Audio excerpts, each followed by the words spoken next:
Hi, Leif. I wanted to leave you some feedback on your rough draft. Sorry, I'm just a day behind this.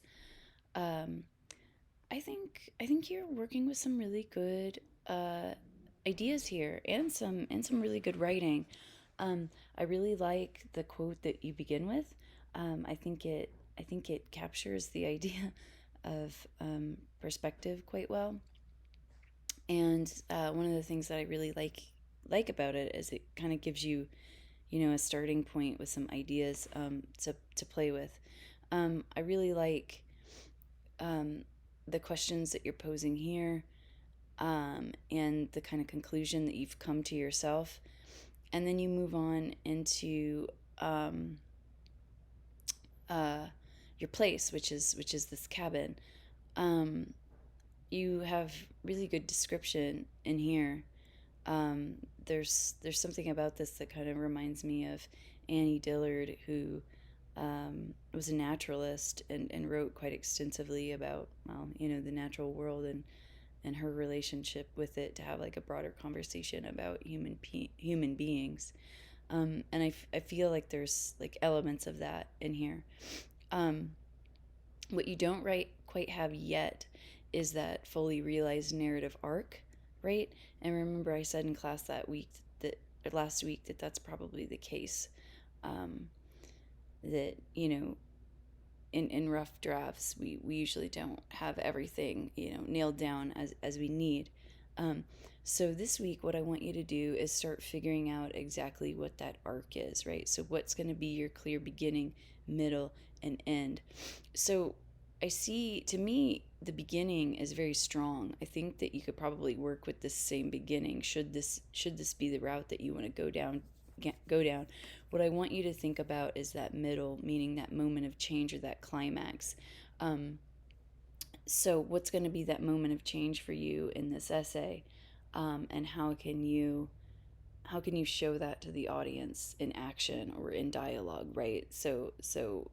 Uh, the middle, the climax, is always much stronger if we are showing it through action, right? So that's what I want you to think about. Really, what story are you telling here? So right now, it kind of feels like a reflection, right? Um, but now we want to get in a specific story. So maybe it's something that happened to you at this cabin, that gave you some kind of insight that led you to the person that you think that you are today. Um, I think that could potentially be um, a good story to tell. But that's really what I want you to think about, because your description is very strong. Um, but that arc isn't quite there yet. And like I said, that's okay, but that's what you want to work on. This is one thing that I want you to pay attention to: paragraphing. So this first paragraph is pretty strong. It feels very unified. You're focusing on one main idea.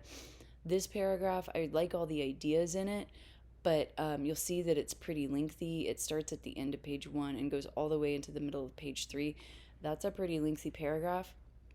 And to me, when I was reading it, you shift ideas several times. So you start off by talking about the cabin and your relationship to nature while you're at this cabin, and then you change the idea to communities, and this feels like a brand new idea.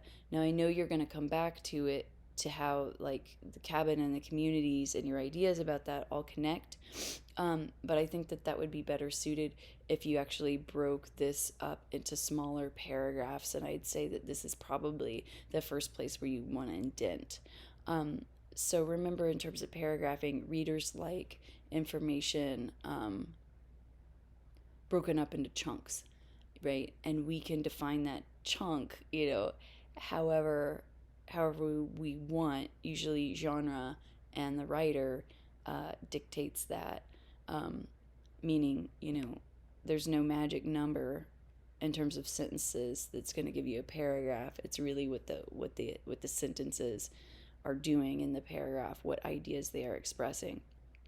And then, so to me, what throws me off as the reader, is, yeah, the length, but really it's that the ideas within this paragraph change so many times.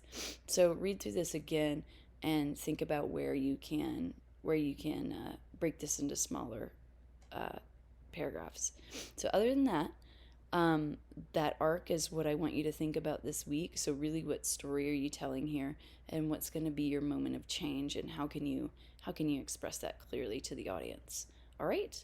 I look forward to seeing where you take this. You've got some excellent description and some really good sentences in here as well. You're a good writer. Okay, thanks.